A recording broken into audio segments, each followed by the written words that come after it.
ఈరోజు మన topic alkalinity మరియు pH ఎక్కువైతే ఏం చేయాలి.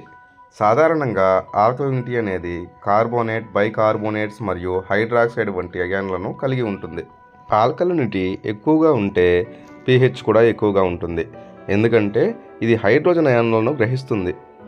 ఇది నీటిలో హైడ్రోజన్ గాఢతను తగ్గిస్తుంది కాబట్టి pH అనేది ఎక్కువగా ఉంటుంది. pH ఎక్కువగా ఉండటం వలన లోహాయాన్లను అవక్షేపం చేస్తుంది.